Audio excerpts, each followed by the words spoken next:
വിശ്വാസത്തിൽ നിന്നും പിന്മാറാതെ ഞാനെന്നും ജീവിക്കും രക്ഷകനായി. ഞാനെന്നും പോയിടും ക്രൂശിൻ പിന്നാലെ. ഞാനെന്നും ജീവിക്കും രക്ഷകനായി. ഞാനെന്നും പോയിടും ക്രൂശിൻ പിന്നാലെ. കഷ്ടങ്ങൾ പീഡകൾ ഏറി വന്നാലും ഞാനൊട്ടും പിന്മാറില്ല.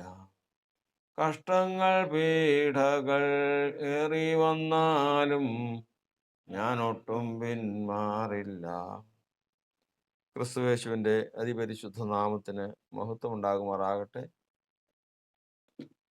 കൃപയാൽ നമുക്ക് വീണ്ടും കർത്താവിൻ്റെ പാദപീഠത്തിൽ ഉപവാസവും പ്രാർത്ഥനയുമായി മുട്ടുകളെ മടക്കുവാൻ ദൈവം ഇടയാക്കിയിരിക്കുന്നു.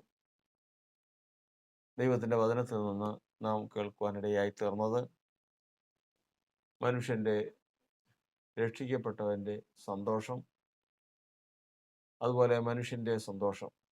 ഇങ്ങനെ സന്തോഷത്തിന് രണ്ട് വശങ്ങളാണുള്ളത്.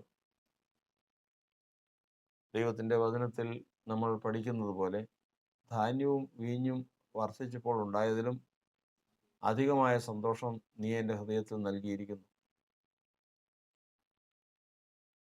ധാന്യവും വീഞ്ഞും വർദ്ധിക്കുമ്പോൾ മനുഷ്യന് സന്തോഷമുണ്ടാകും. എന്നാൽ അതിനേക്കാൾ വലിയ സന്തോഷമാണ് രക്ഷയുടെ സന്തോഷം. ഭൗതികമായി എന്തെല്ലാം ലഭിച്ചാലും എന്തെല്ലാം പ്രാപിച്ചാലും ആ സന്തോഷത്തിന് അടുത്ത് വരികയില്ല. അതായത് രക്ഷയുടെ സന്തോഷത്തിൻ്റെ അടുക്കൽ മറ്റൊരു സന്തോഷവും വരികയില്ല. എന്നാൽ മറ്റൊരു വഞ്ചന അല്ലെങ്കിൽ ചതി ക്രിസ്തീയ ജീവിതത്തിൽ ഉണ്ടാകാറുണ്ട്. അതാണ് മോഹത്താലുള്ള സന്തോഷം. മനുഷ്യൻ സദാസമയം മോഹത്തിന് പ്രേരിപ്പിക്കപ്പെട്ടുകൊണ്ടിരിക്കുന്നവനാണ്.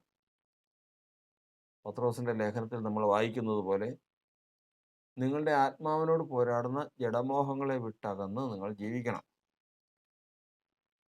അപ്പോൾ സദാസമയം നമ്മുടെ ആത്മാവ് പോരാട്ടം സഹിച്ചുകൊണ്ടിരിക്കുകയാണ്. എവിടെ നിന്ന്? ജഡത്തിൽ നിന്നുള്ള മോഹം. ഈ മോഹം ആത്മാവിൽ ഉദിക്കാൻ ആരെങ്കിലും അവസരം കൊടുത്താൽ, അതിന് കീഴ്പ്പെട്ടാൽ, ആ സമയത്ത് അവൻ്റെ രക്ഷയുടെ സന്തോഷം മങ്ങിപ്പോകുന്നു. അവന് പിന്നെ മുഴുവൻ സന്തോഷവും മോഹത്തിലേക്ക് വരുന്നു. അത് ഏറ്റവും വലിയ വഞ്ചനയാണ്. മാത്രമല്ല അതൊരു ആത്മാവുമാണ്. അതിന് മനുഷ്യൻ ഒരു കാരണവശാലും കീഴ്പ്പെട്ടു പോകരുത്. അതിന് കീഴ്പ്പെട്ടു പോകുന്നവൻ നിശ്ചയമായിട്ടും രക്ഷയുടെ സന്തോഷം നിരസിക്കും. അതിന് തക്കവണ്ണം ഏതെങ്കിലും ഒരു കാഴ്ചയോ കേൾവിയോ അനുഭവമോ ജീവിതത്തിൽ കൊണ്ടുവരും. ശത്രു അത് കൊണ്ടുവരും. അത് കൊണ്ടുവരുമ്പോൾ ആ കൊണ്ടുവരുന്നതിനെ അതിൻ്റെതായ അർത്ഥത്തിൽ ഇത് എൻ്റെ രക്ഷയുടെ സന്തോഷം കെടുത്താനാണ് കൊണ്ടുവന്നിരിക്കുന്നതെന്ന് മനസ്സിലാക്കി അതിനെ നിരസിച്ച് രക്ഷയുടെ സന്തോഷത്തെ മുറുകെ പിടിക്കുന്നവൻ അതിനെ ജയിക്കും.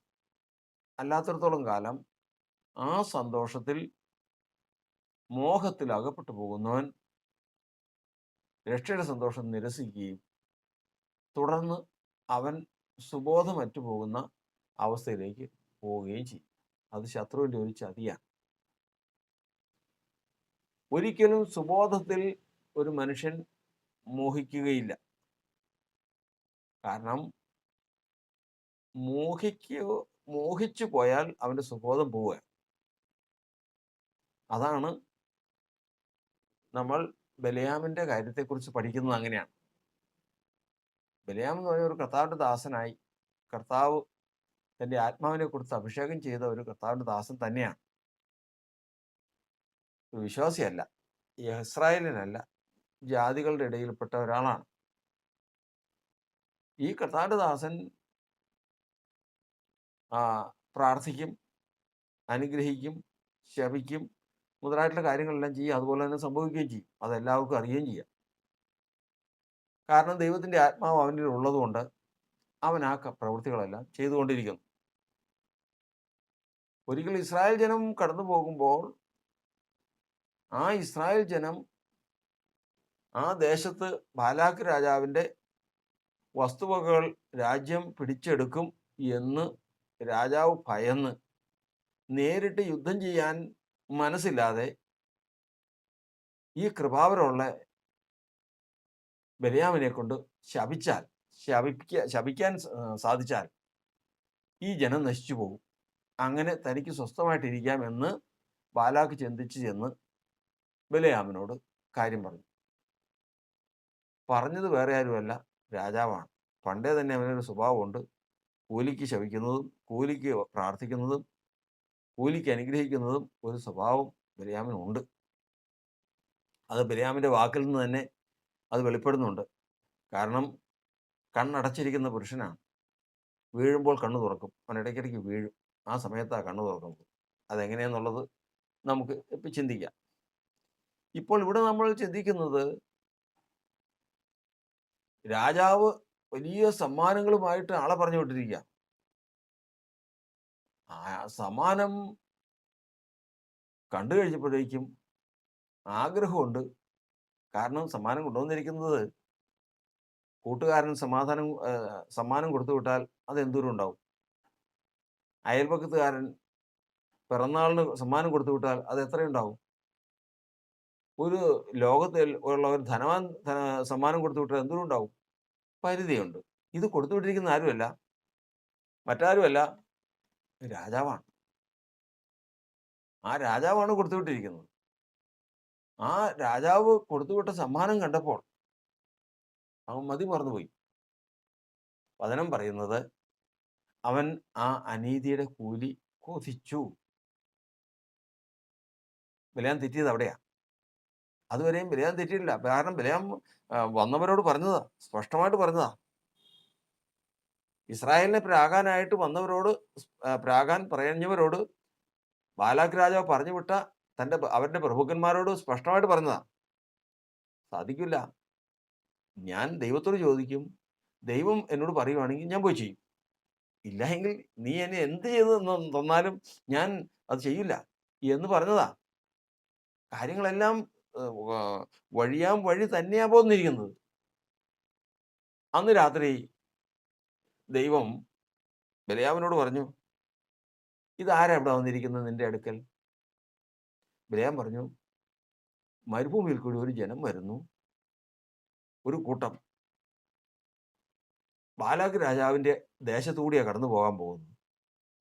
അപ്പൊ ഈ ജനം അവനെ തിന്നുകളയും, അവന്റെ ദേശത്തെ കൈവശമാക്കി കളയും എന്നൊരു ഭയം ബാലാക്കിനുണ്ട്.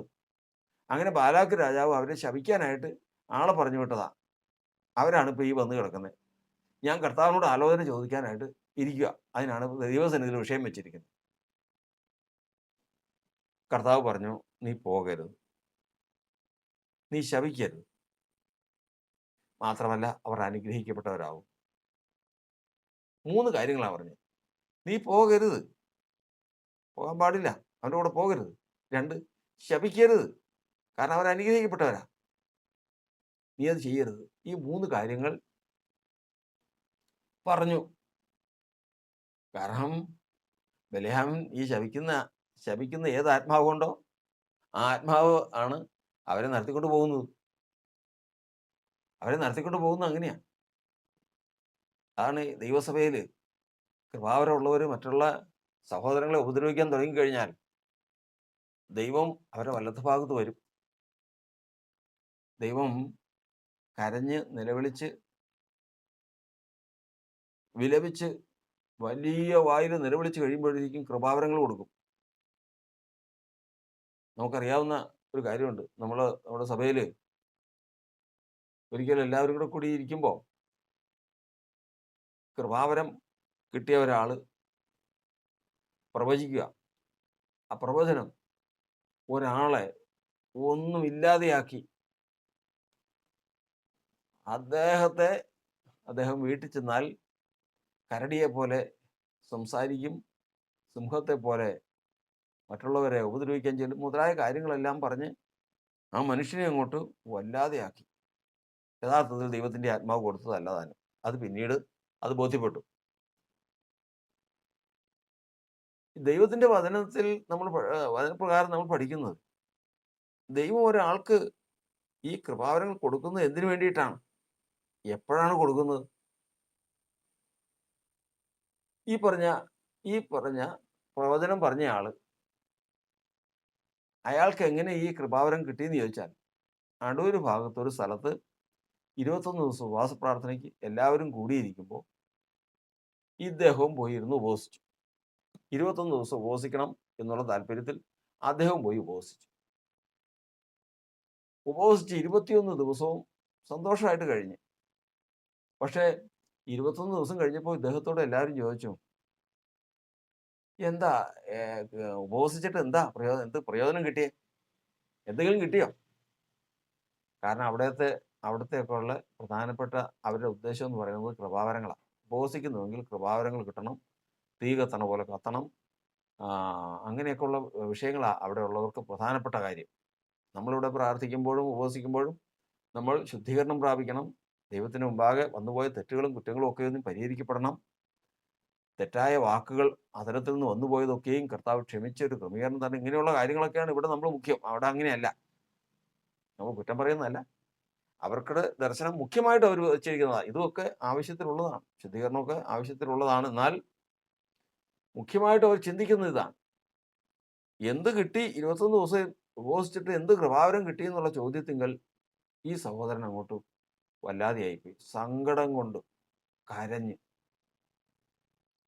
സാക്ഷ്യത്തിന് എഴുന്നേറ്റ് നിന്നു. ഞായറാഴ്ച സാക്ഷ്യത്തിന് എഴുന്നേറ്റ് നിന്ന് കരഞ്ഞു.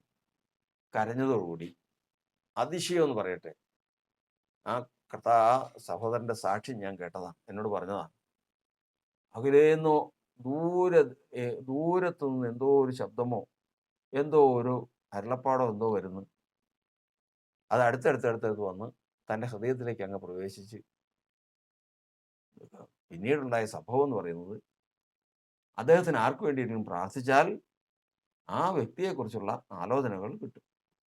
അത് സഭയെക്കുറിച്ചായാലും ദേശത്തെക്കുറിച്ചായാലും വ്യക്തികളെക്കുറിച്ചായാലും കിട്ടും. ഇങ്ങനെയാണ് അദ്ദേഹത്തിന് കിട്ടിയത്.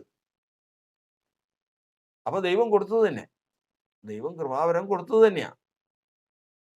പക്ഷേ നമ്മൾ വേറൊരു സ്ഥലത്ത് പ്രാർത്ഥനയ്ക്ക് ചെന്നപ്പോ സംഭവിച്ചത്, തനിക്ക് കിട്ടിയ കൃപാവരം അത് തൻ്റെ ഇഷ്ടത്തിന് വേണ്ടിയിട്ട്, ദൈവത്തിന്റെ ഇഷ്ടത്തിന് വേണ്ടിയിട്ടല്ല, തൻ്റെ ഇഷ്ടത്തിന് വേണ്ടി ഉപയോഗിക്കാം ഇടയായി തീർന്നു. ഇങ്ങനെ ദൈവത്തിന്റെ കൃപാവരം പ്രാപിച്ചിട്ട് തന്നിഷ്ടപ്രകാരം ചെയ്യുന്നവരുടെ കയ്യിൽ നിന്ന് ദൈവമക്കളെ രക്ഷിക്കണം. ഇവന് കൊടുത്തുപോയി. ദൈവം ഇവന് കൃപാവരങ്ങൾ കൊടുത്തുപോയി. അപ്പോ ഇവൻ ശപിക്കാനും പ്രാകാനും ദൂത് പറയാനും മറ്റുള്ളവരെ ഉപദ്രവിക്കാൻ തുടങ്ങിയ എന്ത് ചെയ്യും? അതിനു വേണ്ടിയിട്ട് 109 സങ്കീർത്തനം പറയുന്നത്, അവൻ എളിയവനെ അവരുടെ ശിക്ഷയ്ക്ക് വിധിക്കുന്നവരുടെ കയ്യിൽ നിന്ന് രക്ഷിപ്പാൻ അവരുടെ വലത്തുഭാഗത്ത് നിൽക്കുന്നു. ദൈവം ഇങ്ങനെ വരുമ്പോൾ 50 പേരുള്ള സഭയാണെങ്കിൽ ഒരുത്തന് കൃപാവരം കൊടുത്ത് അവൻ സ്വന്തം വഴിക്ക് പോയി മറ്റുള്ളവരെ ഉപദ്രവിക്കാൻ തുടങ്ങുകയാണെങ്കിൽ ദൈവം ആരെ ഉപദ്രവിക്കുന്നു അവൻ്റെ വലത്തുഭാഗത്ത് വരും. അവൻ്റെ പ്രാണനിലേക്ക് കടക്കാതിരിക്കാൻ, കൊള്ളാതിരിക്കാൻ. അത് ദൈവത്തിൻ്റെ ഒരു സംവിധാനമാണ്. അപ്പൊ പിന്നെ പ്രവചിക്കുന്നതും പിന്നെ അവനെതിരെ ഉപദ്രവിക്കുന്നതും അവനെ ശപിക്കുന്നതും അവനെതിരെ ഏതെല്ലാം വാക്കുകൾ പുറപ്പെടുവിക്കുന്നതും ഇത് മുഴുവൻ ചെന്ന് കൊള്ളുന്നത് ദൈവത്തിന്റെ മേലാ കൊള്ളുന്നത്. അവരെ പ്രാണനിലേക്ക് കിടക്കാതെ വണ്ണം കർത്താവ് സൂക്ഷിക്കും. അതാ കർത്താവിന്റെ വചനം പ്രത്യേകിച്ച് യോശുവയുടെ പുസ്തകത്തിൽ പറയുന്നുണ്ട്. ദൈവം നിങ്ങളെ അവന്റെ കയ്യിൽ നിന്ന് വിടുവിച്ചു. ആരുടെ കയ്യിൽ നിന്ന്? ബലയാമിന്റെ കയ്യിൽ നിന്ന്. ബലയാം ഒന്ന് പ്രാഗിയെങ്കിൽ, ശപിച്ചെങ്കിൽ ആ ശാപം വലിക്കും. ആത്മാവിലാണ്. എന്നാൽ അത് ഫലിക്കാതെ വണ്ണം ദൈവമാണ് രക്ഷിച്ചത്. നമ്മൾ ഈ പറഞ്ഞതുപോലെ ദൈവം ഇസ്രായേൽ ജനത്തിന്റെ വലത്തുഭാഗത്ത് വന്ന് അവരെ സകല ശാപത്തിൽ നിന്നും വിടുവിച്ചു. ഇതാണ് ദൈവം ചെയ്യുന്ന പ്രവൃത്തി. അപ്പൊ ഇവിടെ നമ്മൾ പ്രവർത്തിക്കുന്നത്, ഇവിടെ ബലയാം രാത്രികാലം ദൈവത്തോട് ആലോചന ചോദിച്ചപ്പോ ദൈവം പറഞ്ഞു, നീ പോകരുത്, അവരെ ശപിക്കരുത്, അവർ അനുഗ്രഹിക്കപ്പെട്ടവരാണ്, അവരെ ഒരിക്കലും ഒന്നും ചെയ്യാൻ പാടില്ല. ഈ വാക്ക് കേട്ടു പിറ്റേ ദിവസം രാവിലെ എഴുന്നേറ്റതിന് ശേഷം പ്രഭുക്കന്മാരോട് പറഞ്ഞു, നിങ്ങളുടെ കൂടെ വന്ന് ഈ ജനത്തെ ശപിക്കാൻ ദൈവം എന്നെ അനുവദിക്കുന്നില്ല.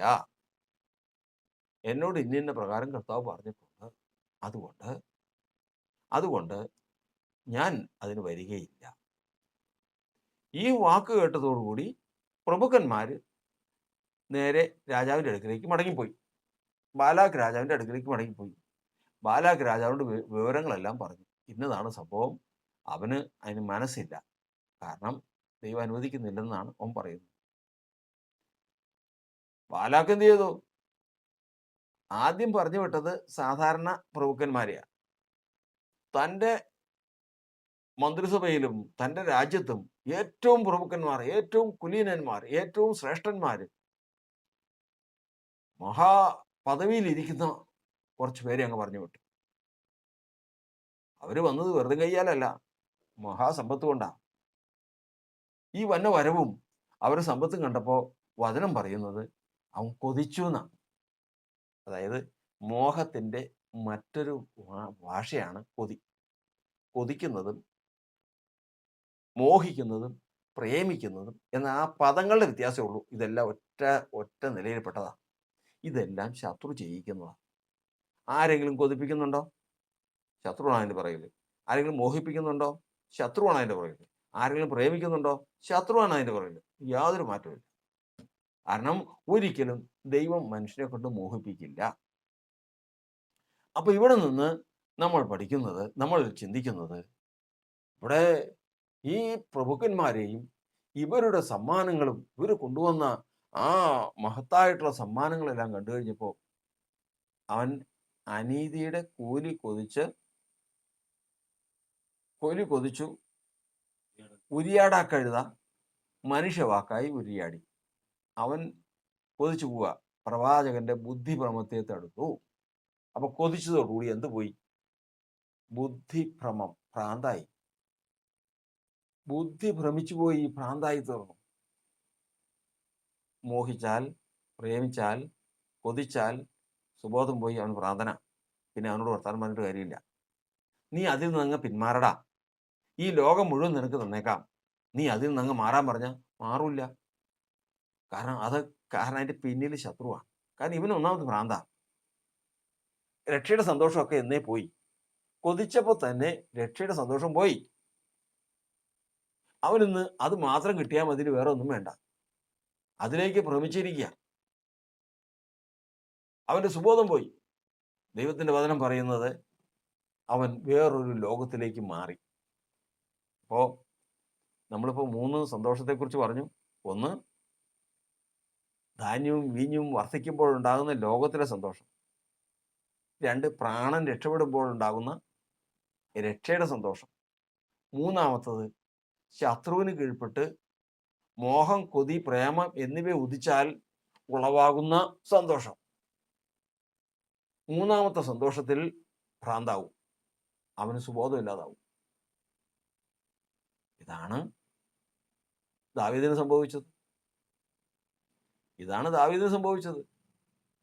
ഇങ്ങനെയുള്ള അവസരം വന്നു വരുമ്പോൾ ദൈവത്തിന്റെ വചനത്തിൽ നമ്മൾ പഠിക്കുന്നത്,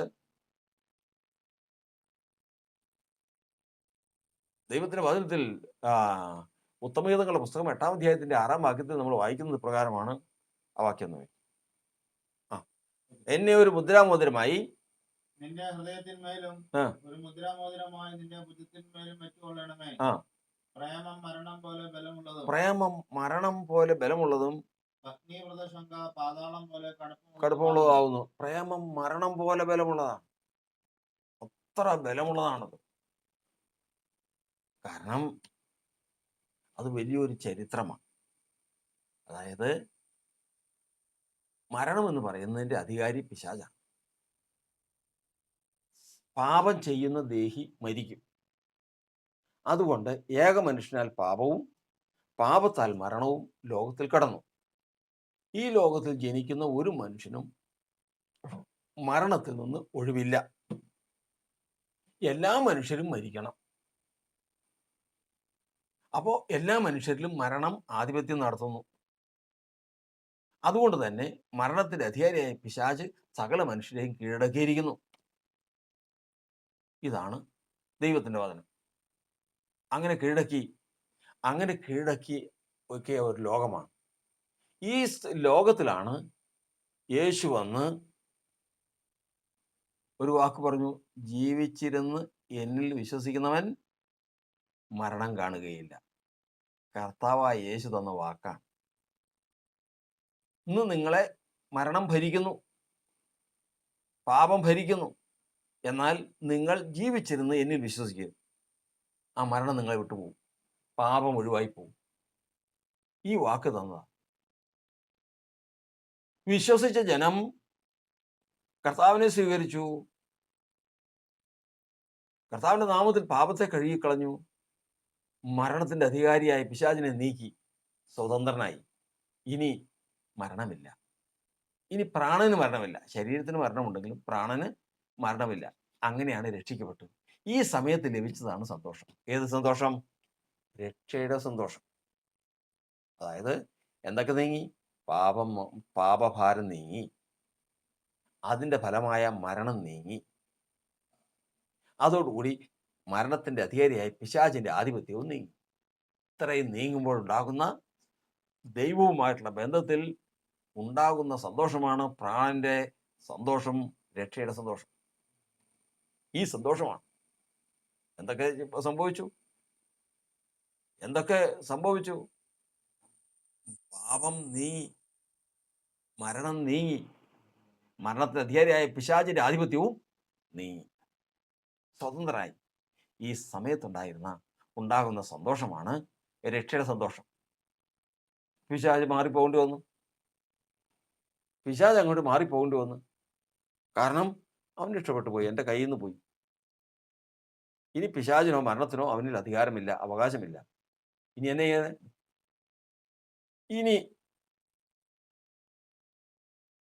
ഞാൻ ചെന്ന രക്ഷയില്ല, മരണം ചെന്ന രക്ഷയില്ല. ഒരു കാര്യമുണ്ട്, വേറൊരുത്തനുണ്ട്, ഇവന്റെ കൂട്ടുകാരനാ. ആ കൂട്ടുകാർ ചിലരുണ്ട്. ഏതൊക്കെയാണെന്നറിയാമോ? ഇപ്പൊ പറഞ്ഞതുപോലെ കൊതി, പ്രേമം, മോഹം, ജാരശങ്ക. പ്രധാനമായിട്ട് ഈ 4 കാര്യങ്ങളാ. ഇത് ചേട്ടാനിമാരാ, സഹോദരങ്ങളാ. ഈ 4 കാര്യത്തിൽ ഏതെങ്കിലും അങ്ങോട്ട് പറഞ്ഞു, എന്നെ അവിടെ നിന്ന് ഇറക്കി വിട്ടു. മരണത്തിന് അധികാരിയായ പിശാച് എന്നെ അവിടെ നിന്ന്, കാരണം പാപം യേശു ഒഴിച്ചു കൊടുത്തു, മരണം അതോടുകൂടി മാറിപ്പോയി, അതോടുകൂടി എൻ്റെ അധികാരവും പോയി, എന്നെ അവിടെ നിന്ന് വിട്ട്. അപ്പൊ അവൻ രക്ഷയുടെ സന്തോഷത്തെ നടക്കുക. കണ്ടില്ലേ? ഭയങ്കര സന്തോഷം. അവൻ്റെ പ്രാണം ഭയങ്കര സന്തോഷത്തിൽ നടക്കുക. നീ ഒരു കാര്യം ചെയ്യും, നീ അങ്ങ് ചെല്ല്, നീ അങ്ങ് ചെല്ല്. അങ്ങനെ ചെല്ലാൻ പറഞ്ഞു വിടുന്നവരാണ് മറന്നുപോകരുത്. കൊതി, മോഹം, പ്രേമം, ജാരശങ്ക, പത്നിവ്രത ശങ്ക. ഭാര്യയുടെ സംശയമുള്ളവരും ഭർത്താവിന് സംശയമുള്ളവരും ഒക്കെ കേട്ടിട്ടുണ്ടോ? അയ്യോ, അതൊന്നും വിവരിക്കാനുള്ള സമയം പോരാ. അവൻ പറഞ്ഞു വിടണതാ. മനുഷ്യനെ വിട്ട് മാറിയ പിശാച് പറഞ്ഞു വിടുന്നതാ വീണ്ടും കീഴ്പ്പെടുത്താൻ. എന്നാൽ ഇപ്പോഴും നമ്മൾ ഇത്രയും ചിന്തിച്ചാൽ ഇതിൽ ഒന്നാണ് കൊതി അല്ലെങ്കിൽ മോഹം. ഇതിന് കീഴ്പ്പെട്ട് കഴിഞ്ഞാൽ അപ്പോൾ തന്നെ സുബോധം പോയി. വിരയാം കൊതിച്ചപ്പോൾ തന്നെ, ആ അനീതിയുടെ കൂലി കൊതിച്ചപ്പോൾ തന്നെ സുബോധം പോയി. സുബോധം പോയതിനു ശേഷം അവന് ഭ്രാന്തായി. ഇപ്പൊ അവനൊരൊറ്റ ആഗ്രഹമേ ഉള്ളൂ,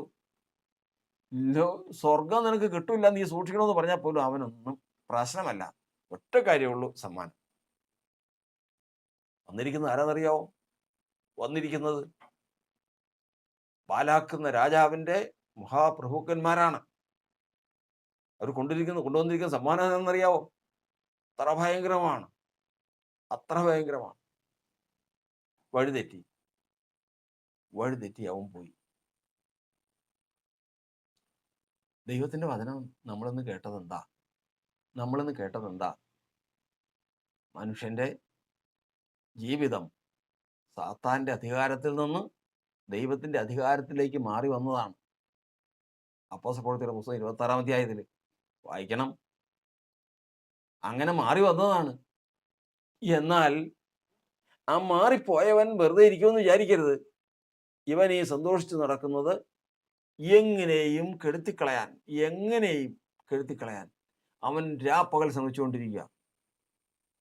അതിന് പറഞ്ഞു വിടുന്നതാ. കൊതി അവൻ കൊതിപ്പിച്ചു. ആ കൊതിയിൽ ബലയാം വീണു. സുബോധം പോയി, ബുദ്ധി ഭ്രമിച്ചു പോയി. ഇതുപോലെ തന്നെ ഇസ്രായേൽ ജനവും അവർ അവരുടെ കൊതിക്ക് ഭക്ഷണം ചോദിച്ചു. പണ്ടുണ്ടായിരുന്നപ്പോഴേ മിസ്രൈമിൽ ജീവിച്ചിരുന്ന് കഴിഞ്ഞപ്പോൾ അവിടെ ഉണ്ടായിരുന്ന ഭക്ഷണങ്ങളും സാധനങ്ങളും ഒക്കെ എന്തായിരുന്നു? കൊതിപ്പിച്ചു. അവരതിൽ വീണു. ദാവീദ് മോഹിപ്പിച്ചു. അവരതിൽ വീണു. അനേകർ ജാരശങ്കയിൽ വീഴുന്നു. സംഭവിക്കുന്നത് എന്താ? എന്ത് സംഭവിച്ചാലും ജാതികളുടെ ഇടയിൽ പറയും, അരിഞ്ഞു പുഴുങ്ങിയാലും ഇരിഞ്ഞു പുഴുങ്ങിയാലും കുഴഞ്ഞിരിക്കും എന്ന് പറഞ്ഞതുപോലെ ഈ ജട്ടാനിയന്മാർ, ഈ സഹോദരന്മാർ ആര് വന്നാലും, അതായത് ഈ മോഹമോ കൊതിയോ പ്രേമമോ ജാരശങ്കയോ ഏത് വന്നാലും ഒറ്റ കാര്യം മാത്രമേ ഉള്ളൂ: സുബോധം പാടില്ല. സുബോധം അങ്ങ് എടുത്ത് കളയും. സുബോധം പോയി കഴിഞ്ഞാൽ പിന്നെ അവന് സുബോധം പോയി കഴിഞ്ഞാൽ പിന്നെ അവനൊരു ഒറ്റ കാര്യമുള്ള ഒരു മോഹം, താൻ ആഗ്രഹിച്ചത് കിട്ടണം. ദൈവത്തിൻ്റെ വചനം ഇന്ന് നമ്മെ പഠിപ്പിക്കുന്നത്, നാം വിശ്വാസത്തിൽ വരുന്നതിന് മുമ്പേ ഒരു ഭക്തന്റെ ജീവിതത്തിൽ അവൻ കർത്താവിനെ അറിയുന്നതിന് മുമ്പേ അവൻ നിശ്ചയമായിട്ടും ഏതെങ്കിലും മോഹത്തിന് കീഴ്പ്പെട്ടവനാണ്. നിശ്ചയമായിട്ടും. വചനേതാ? പത്രോസിന്റെ ലേഖനത്തിൽ എഴുതിയിരിക്കുന്നത്, ആകയാൽ നിങ്ങളുടെ അജ്ഞാന കാലത്തുണ്ടായിരുന്ന മോഹങ്ങളെ മാതൃകയാക്കാതെ. അപ്പൊ നമുക്കും മോഹം ഉണ്ടായിരുന്നു. ഏത് കാലത്ത്? അജ്ഞാനകാലം. ഏത് അജ്ഞാനകാലം? ഏത് അജ്ഞാനം? സത്യം അറിയുകയും സത്യം നിങ്ങളെ സ്വതന്ത്രരാക്കുകയും ചെയ്യും. നിങ്ങളുടെ അജ്ഞാന കാലത്ത് നിങ്ങളും ഇതുപോലെ മോഹത്തിൽ നടന്നവരാ. ആ വാക്യം ഒന്ന് വായിച്ചു. അജ്ഞാന കാലത്തുണ്ടായിരുന്ന മോഹങ്ങളെ മാതൃകയാക്കരുത് നിങ്ങൾ. കാരണം ഇത് വിട്ടുപോയത് ജ്ഞാനത്താലാണ്. സത്യം അറിയുകയും സത്യം നിങ്ങളെ സ്വതന്ത്രരാക്കുകയും ചെയ്യും. അവന്റെ നാമത്തിൽ പാപത്തെ കഴുകിക്കളഞ്ഞു. ക്രിസ്തുയേശുവിൽ വിശ്വസിച്ച് മരണത്തെ നീക്കി. ക്രിസ്തുയേശുവിനെ ധരിച്ച് മരണത്തിന്റെ അധികാരിയായ പിശാചിനെ നീക്കി.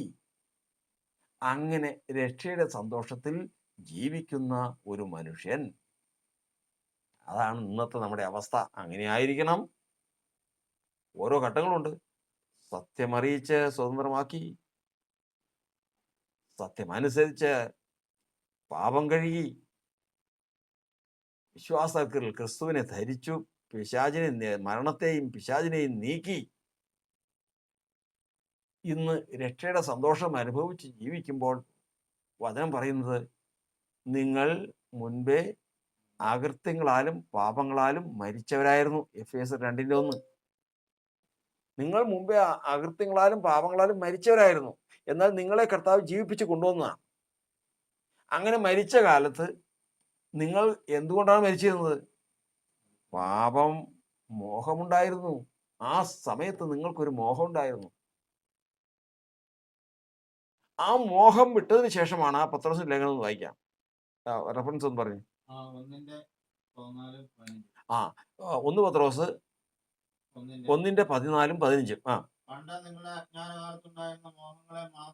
പണ്ട് നിങ്ങളുടെ അജ്ഞാനകാലത്തും നിങ്ങൾക്ക് സത്യം അറിയുന്നതിന് മുമ്പും നിങ്ങൾക്കുണ്ടായിരുന്ന മോഹം, അതിനെ മാതൃകയാക്കാതെ നിങ്ങളെ വിളിച്ച വിശുദ്ധനൊത്തവണ്ണം അനുസരണമുള്ള മക്കളായി എല്ലാ നടപ്പിലും വിശുദ്ധരാകുവീൻ. ഇനി ആ മോഹം നിങ്ങളുടെ ജീവിതത്തിലേക്ക് വരാൻ പാടില്ല.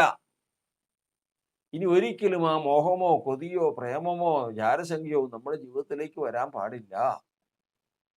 വന്നാൽ സുബോധം പോകും. അജ്ഞാനകാലത്ത് മനുഷ്യന്റെ അനുഭവത്തെക്കുറിച്ച് സഭാപ്രസംഗിയുടെ പുസ്തകം പറയുന്നത്, സകല മനുഷ്യരുടെയും ഹൃദയത്തിൽ ഭ്രാന്തുണ്ട്.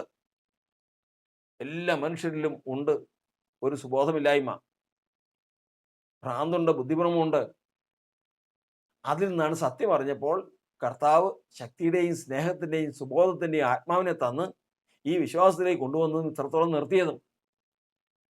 ഇനിയും ശത്രു മടുത്തിരിക്കാതെ ഏത് വിധേനയും ശരീരത്തിൽ കൂടി ആത്മാവിനോട് പോരാടുന്ന ജഡമോഹങ്ങൾ ജഡത്തിൽ കൂടി ഈ മോഹമിട്ട് പോരാടിക്കൊണ്ടിരിക്കുക. അതിന് കീഴടങ്ങി പോയി കഴിഞ്ഞാൽ അപ്പോൾ തന്നെ വചനം പറയുന്നത് പഴയ നിലയിലേക്ക് പോയി, അതായത് മരിച്ചു അജ്ഞാന കാലത്തേക്ക് നീങ്ങി, ദുർമോഹത്തിലേക്ക് നീങ്ങി, വീണ്ടും മരണത്തിന് കീഴ്പ്പെടുന്ന അവസ്ഥയിലേക്ക് വന്നു. ശത്രു ആധിപത്യം തുടങ്ങി. അതാണ് നമ്മൾ ദാവീദിന്റെ ചരിത്രത്തെക്കുറിച്ച് പഠിക്കുന്നത്. സുബോധം ഉണ്ടെങ്കിൽ ദൈവത്തെ നിരസിക്കുമോ? ഊരിയാവ് മരിച്ചെന്ന് അറിഞ്ഞപ്പോ അവൻ വിലപിക്കുന്നതിന് പകരം സാരമാക്കണ്ട, യുദ്ധമാണ്, വാൾ അങ്ങോട്ടും ഇങ്ങോട്ടും നാശം ചെയ്യും, ഇതിൽ വ്യസനിക്കരുത്, ആശ്വസിപ്പിക്കുക. കൊന്നതാര്? അവനാണ് കൊന്നത്. കാരണം സുബോധമില്ല, സുബോധം അറ്റുപോയി. ആ സ്ത്രീയെ കണ്ട്, ബത്ശേബ കുളിക്കുന്നത് കണ്ട് മോഹിച്ചപ്പോൾ തന്നെ അവന്റെ സുബോധം പോയി. ഇന്ന് അവന് ഭ്രാന്താണ്, അവന് രക്ഷയുടെ സന്തോഷമില്ല. ആ നിലയിലാണ് അവൻ ജീവിക്കുന്നത്. എന്നാൽ കർത്താവിന്റെ വചനത്തിൽ നമ്മൾ പഠിക്കുന്നത് അവൻ ഒരു കാര്യം സംബന്ധിച്ചു മരണയോഗ്യനാണ്. അവൻ മരണയോഗ്യനാണ് എന്ന് പറഞ്ഞാൽ അതിനു മുമ്പ് മരണത്തിൽ നിന്ന് വിടുതൽ പ്രാപിച്ചവനാ, അഭിഷേകം പ്രാപിച്ചവൻ ഇന്ന് പറയുന്നു ഞാൻ മരണയോഗ്യനാണ്. സമ്മതിച്ചു. ദൈവത്തോട് പാപം ചെയ്തു, സമ്മതിച്ചു. ദൈവം അവനെ അതിൽ നിന്ന് വീണ്ടും കയറ്റിക്കൊണ്ടു പോന്നു. കർത്താവിന്റെ സ്തോത്രം. ഇന്ന് നാം ദൈവത്തിന്റെ വചനത്തിൽ നിന്ന് കേൾക്കുവാൻ ഇടയായി തീർന്നത് നമ്മുടെ രക്ഷയുടെ സന്തോഷം, നമ്മുടെ പ്രാണന്റെ സന്തോഷം, അത് ബുദ്ധിക്ക് ഒതുങ്ങുന്നതല്ല, അത് ലോകത്തിലെ സന്തോഷം പോലെയല്ല. നമ്മൾ ഈ നിലയിൽ ദൈവത്തിന്റെ വചനത്തെ ഗ്രഹിച്ചു കഴിയുമ്പോൾ, ധാന്യവും വീഞ്ഞും വർദ്ധിക്കുമ്പോൾ ഉണ്ടാകുന്ന സന്തോഷം, രക്ഷയുടെ സന്തോഷം, ശത്രുവിന് കീഴ്പ്പെട്ട് മോഹത്താലുള്ള സന്തോഷം അപകടകരമായ ഒന്നാണ്. ഒരു വിശ്വാസിയെ സംബന്ധിച്ചിടത്തോളം എന്തെല്ലാം കൊടുത്താലും അവൻ കർത്താവിനെ തള്ളിപ്പറയോ? അവൻ കർത്താവിനെതിരെ പറയോ? പറയില്ല. എന്നാൽ അവനെ മോഹിപ്പിച്ചാൽ, ജാരശങ്ക വന്നാൽ, കൊതിപ്പിച്ചാൽ, പ്രേമിച്ചാൽ അവൻ തള്ളിപ്പറയും. കാരണം അവൻ ശത്രുവിൻ്റെ നിയന്ത്രണത്തിലേക്ക് പോയി കഴിഞ്ഞു, സുബോധം അറ്റുപോയി കഴിഞ്ഞു, മരണത്തിലേക്ക് നീങ്ങിക്കഴിഞ്ഞു, അജ്ഞതയിലേക്ക് നീങ്ങിക്കഴിഞ്ഞു. ഇന്ന് അവൻ ബന്ധനത്തിലാണ്. ആ അവസ്ഥയിലാണ് ദാവീദ് പറഞ്ഞത് ഞാൻ മരണയോഗ്യനാണ്. തെറ്റ് ചെയ്തു, സമ്മതിച്ചു. ഇന്ന് കർത്താവിൻ്റെ സന്നിധിയിൽ നമ്മൾ കേൾക്കുവാൻ ഇടയായി തീർന്നത് നമ്മെ ഭരിക്കുന്ന സന്തോഷം. ദൈവത്തിൻ്റെ ആലയത്തിൽ നിങ്ങൾ ദൈവത്തിൻ്റെ മന്ദിരമെന്നും ദൈവത്തിൻ്റെ പരിശുദ്ധാത്മാവ് നിങ്ങൾ വസിക്കുന്നുവെന്നും അറിയുന്നില്ലയോ? ദൈവത്തിൻ്റെ പരിശുദ്ധാത്മാവ് വസിക്കുന്ന ദൈവത്തിൻ്റെ മന്ദിരമാകുന്നുവെങ്കിൽ സംശയം വേണ്ട, സന്തോഷവും ആനന്ദവും അവൻ്റെ അവകാശമായിട്ട് അവൻ്റെ ഹൃദയത്തിലുണ്ടാകും. കണ്ണുനീരൊഴുകുന്ന അനവധി വിഷയങ്ങൾ അവൻ്റെ ജീവിതത്തിലുണ്ടാകും, അനവധി വിഷയങ്ങൾ. അതിനപ്പുറം രക്ഷയുടെ സന്തോഷവും ആനന്ദവും അവൻ്റെ ജീവിതത്തിൽ വിട്ടുപിരിയാതെ ഉണ്ടാകും. ഇന്ന് നമുക്ക് അതിലേക്ക് ഉറപ്പിക്കാം. പല സങ്കടങ്ങളും പല ഭാരങ്ങളും നമ്മൾ ഈ പ്രാർത്ഥിക്കുമ്പോൾ പറയുവാൻ ഇടയായി തീർന്നു. സങ്കടങ്ങളുണ്ട്, നമുക്ക് ദുഃഖങ്ങളുണ്ട്. എന്നാൽ ഒരിക്കലും ഇതാ രക്ഷയുടെ സന്തോഷം നഷ്ടപ്പെട്ട ഒരവസ്ഥ നമുക്ക് ഉണ്ടാകാതിരിക്കട്ടെ. അതിന് തക്കതൊന്നും നമ്മുടെ ഹൃദയത്തിൽ ഇല്ലാതിരിക്കട്ടെ. ദൈവത്തെ മഹത്വപ്പെടുത്തി ദൈവം നമുക്ക് വേണ്ടി നന്മതയെ ചെയ്യൂ. ദൈവം നമുക്ക് വേണ്ടി ചെയ്യുന്നതൊക്കെ നല്ലതാണ്. ആ വാക്യത്തിൽ ഇതിൻ്റെ രണ്ട് വശമാണ്. ആദ്യം നമ്മൾ കേട്ടതിൻ്റെ രണ്ട് വശം, അതായത് ഞങ്ങളെക്കുറിച്ചുള്ള നിന്റെ വിചാരങ്ങൾ എത്ര കനമായവ, അത് പിന്നീട് അടുത്ത സമയം ശുശ്രൂഷിക്കാം. അവൻ നമുക്ക് വേണ്ടി ഇത്രമാത്രം കരുതി കണക്ക് കൂട്ടി എങ്ങനെ നമുക്ക് നന്മ വരാമെന്ന് ചിന്തിച്ചുകൊണ്ടിരിക്കുന്ന ദൈവമാണ്. കടൽപ്പുറത്ത് മണലിനേക്കാൾ അധികമെന്നാണ്. പിന്നെ നമ്മുടെ ചിന്ത എങ്ങനെയിരിക്കും? വേണ്ട, വേണ്ട.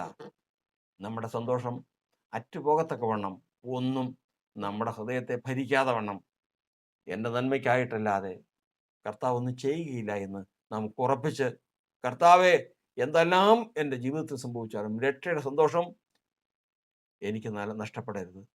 ദാവീദ് പറഞ്ഞു, എനിക്കത് തിരികെ തരണം എന്നുള്ള പ്രാർത്ഥനയുടെ കർത്താവിൻ്റെ സന്നിധിയിൽ നമുക്ക് നായിരിക്കാൻ ഈ ഉപവാസ പ്രാർത്ഥനയ്ക്ക് കർത്താവ് നമ്മെ സഹായിക്കുമാറാകട്ടെ. ദോഷമായിട്ടെന്നോടൊന്നും എൻ്റെ താതൻ ചെയ്യുകയില്ല, ദോഷമായിട്ടെന്നോടൊന്നും എൻ്റെ താതൻ ചെയ്യുകയില്ല. എന്നെ അവനടിച്ചാലും അവൻ എന്നെ സ്നേഹിക്കുന്നു, എന്നെ അവനടിച്ചാലും എന്നെ സ്നേഹിക്കും. കഷ്ടനഷ്ടമേറി വന്നാൽ ഭാഗ്യവാനായി തീരുന്നു ഞാൻ. കഷ്ടനഷ്ടമേറി വന്നാൽ ഭാഗ്യവാനായി തീരുന്നു ഞാൻ. കഷ്ടമേറ്റ കർത്താവോടു കൂട്ടാളിയായി തീരുന്നു ഞാൻ. കഷ്ടമേറ്റ കർത്താവോടു കൂട്ടാളിയായി തീരുന്നു ഞാൻ. ലോകത്തെ ഞാൻ ഓർക്കുന്നില്ല, കഷ്ടനഷ്ടമോർക്കുന്നില്ല. ലോകത്തെ ഞാൻ ഓർക്കുന്നില്ല, കഷ്ടനഷ്ടമോർക്കുന്നില്ല. എപ്പോഴെൻ്റെ കർത്താവിനെ ഒന്നു കാണാമെന്നേയുള്ളൂ, എപ്പോഴെൻ്റെ കർത്താവിനെ ഒന്നു കാണാമെന്നേയുള്ളൂ. പരിശുദ്ധനായ ദൈവമേ, സ്വർഗസ്ഥ പിതാവേ, അവിടുന്ന് നൽകി തന്ന ഈ വിശുദ്ധ സമയത്തിനായി കർത്താവേ സ്തുതി. പ്രാർത്ഥന.